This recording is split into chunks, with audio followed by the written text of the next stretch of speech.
Launching के उपलक्ष्य में मैं सबसे पहले बहुत बहुत शुभकामनाएं और शुभेच्छाएं देता हूं और निश्चित रूप से इस उपक्रम यशस्वी होगा ऐसा विश्वास भी व्यक्त करता हूं। मैं अपने देश में इन सब पॉलिसी का जन्मदाता भी हूं, तो मुझे पता है कि इसमें अड़चनें क्या और समस्याएं क्या है। मैंने अभी बताया कि मेरे पास टीवीएस और बजाज, हीरो, ये तीन ऐसे मैन्युफैक्चरर है देश में कि उनका 50% प्रोडक्शन वो एक्सपोर्ट करते हैं। यानी हमारे देश में एक्सपोर्ट का मार्केट जितना देश का है उतना बाहर का है। और सबसे इम्पोर्टेंट चीज ये ही है कि उनकी ई स्कूटर जो है, ई बाइक बड़ी महंगी है। और इसलिए इसमें जो सबसे बड़ी बात है कि उन्होंने 2 स्टडी किया था। अभी 2-4 दिन पहले ही टीवीएस के मालिक जो थे वेणु श्रीनिवासन मेरे आए थे और सर्वे में ये मालूम हुआ कि एक स्कूटर आदमी कितने किलोमीटर चलाता है। तो उसका जो एवरेज आया है, बजाज ने कहा है कि 26 किलोमीटर एक दिन में चलाता है और टीवीएस ने कहा है कि 24 किलोमीटर चलता है और रात को घर में गाड़ी फिर चार्ज होती है। तो मैंने इनको सुझाया कि आप बैटरी 2 लगाने के, अभी ये बोल रहे हैं सोलर से इसकी जरूरत ही नहीं, एक ही बैटरी चार्ज करके अगर 70 किलोमीटर होगा तो कॉस्टिंग कम होगा। और इसका मार्केट जो है आजकल लोग जो नागपुर, पुणे, मुंबई, ये थोड़ा ब्रांडेड के तरफ है क्योंकि उनकी पेइंग कैपेसिटी ज्यादा है। पर जैसे काटोल है, नरखेड़ है, जलालखेड़ा है, इस टाइप के जो छोटे छोटे गांव है, वहां सफाई कामगार, प्यून, छोटे आदमी भी साइकिल के बजाय इसको चला सकता है। बच्चे कॉलेज में जाने के लिए इसका उपयोग कर सकते हैं। और इसलिए जो मिनिमम मोटर की कैपेसिटी है, उसको जब मैंने ये कानून बनाया था तो उसको मैंने आरटीओ से बाहर कर दिया, रजिस्ट्रेशन की जरूरत नहीं है। तो मुझे आपसे एक ही कहना है कि ये मार्केटिंग रूरल, एग्रीकल्चर और छोटे गांव में ज्यादा होगा। दूसरी बात, कॉस्ट में क्वालिटी के साथ कॉम्प्रोमाइज नहीं करते हुए आप उसको कॉस्ट कम करिए और कॉस्ट आपकी वैसे भी रीजनेबल है। और दूसरी बात, आपको थोड़ा सा मार्जिन ज्यादा लेकर आपके डीलर की फाइनेंसिंग कंपनी निकालकर अगर इसको कोई फाइनेंशियल सपोर्ट मिल जाएगा तो आपका सेल 2 गुना 3 गुना बढ़ जाएगा। आजकल हर कंपनी, ऑटोमोबाइल कंपनी की, अशोक लेलैंड हो, टाटा हो, महिंद्रा हो, इनकी फाइनेंसिंग कंपनी भी होती है। तो ये इसके लिए कोई अगर जॉइंट वेंचर पार्टनर मिलता है और वो उससे आप चेक ले लेंगे, वो सर्विस करता है तो सैलरी डिडक्शन उसको दे देगा बैंक के अकाउंट से, ट्राई पार्टी एग्रीमेंट करके। तो छोटे छोटे लोग, सफाई कामगार, पियून, होटल में काम करने वाले कर्मचारी, इस टाइप के छोटे छोटे लोग अगर इसको लेंगे तो इसके स्वाभाविक रूप से इसका सेल काफी बढ़ेगा।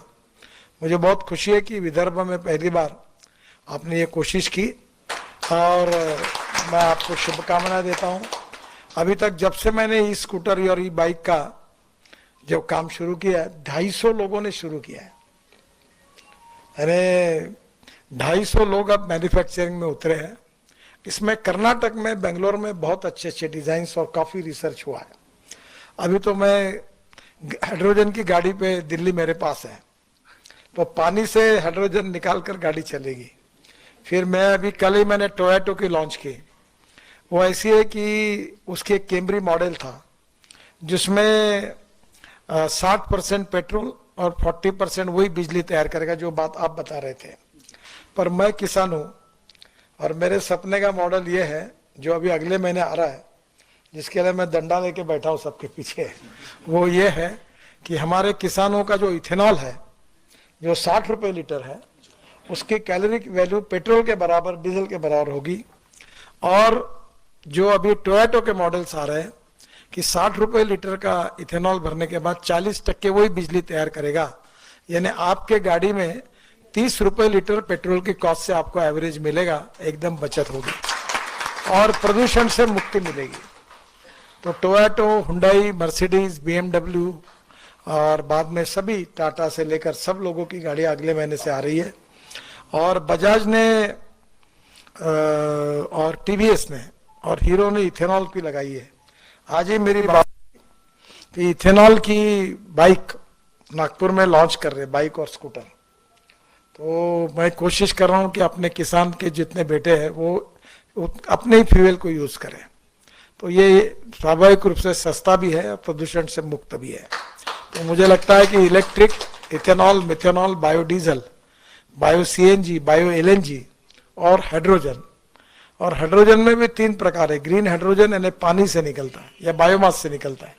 आज ही मैं कारपोरेशन के आयुक्तों को कह रहा था कि हमारा शहर पहला है कि हमने टॉयलेट का पानी बेचकर हम लोग 300 करोड़ कमाते हैं।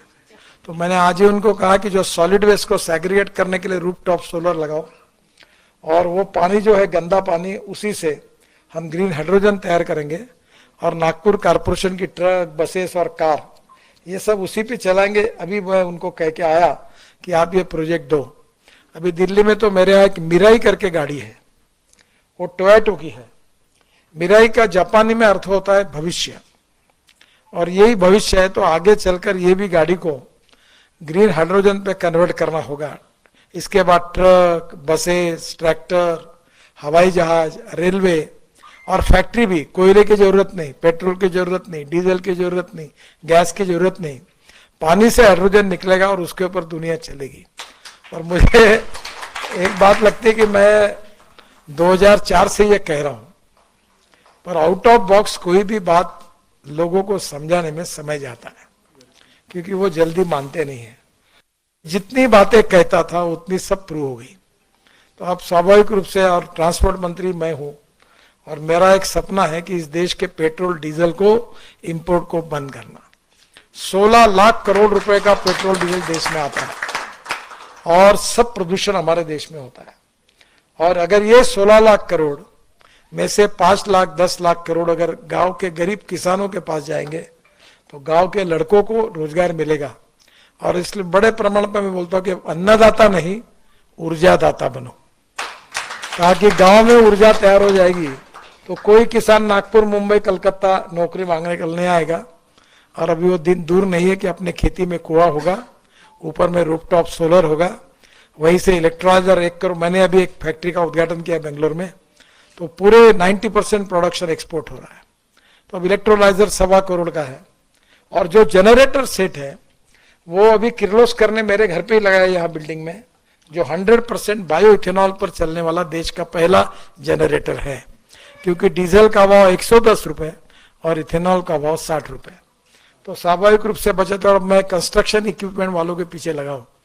जेसीबी ने ऐसा जेसीबी बनाया कि जो अपनी परली होती है, राइस स्ट्रॉ, ये इससे बायो सीएनजी और बायो एलएनजी तैयार होता है। और मेरा ट्रैक्टर खुद का ये सीएनजी पर चलता है। और अभी वो उसके कारण किसान 1 लाख रुपए साल के अगर है तो उसकी बचत होगी, क्योंकि डीजल के बजाय सीएनजी पे चलेगा। और अभी सीएनजी भी ये हमारा फ्यूचर है, एलएनजी भी फ्यूचर है। तो मैं तो आज मुझे खुशी हुई कि जितना electric, ethanol, methanol, biodiesel, bio CNG, bio LNG, electric और ग्रीन हाइड्रोजन, मैं पीछे पड़ा हूं इसके। और मैं एक दिन ये दिन देखना चाहता हूं कि हमारे देश का इंपोर्ट 16 लाख करोड़ का 0 हो जाएगा और हमारा देश का किसान ऊर्जादाता होगा और गांव के लड़कों को रोजगार मिलेगा। और इससे देश का प्रदूषण, आज जो डॉक्टर की बिल आप दे रहे हैं वो प्रदूषण के कारण दे रहे हैं, वो प्रदूषण खत्म होकर देश को मुक्ति मिलेगी। उसमें आपने आज ई व्हीकल का, ई भारत के नाम से इसका लॉन्चिंग किया है। मैं आपको बहुत बहुत शुभकामनाएं देता हूं और निश्चित रूप से भगवान आपके इस उपक्रम में आपको शुभकामनाएं और आशीर्वाद दे, यश दे, यही प्रार्थना करता हूं। नमस्कार।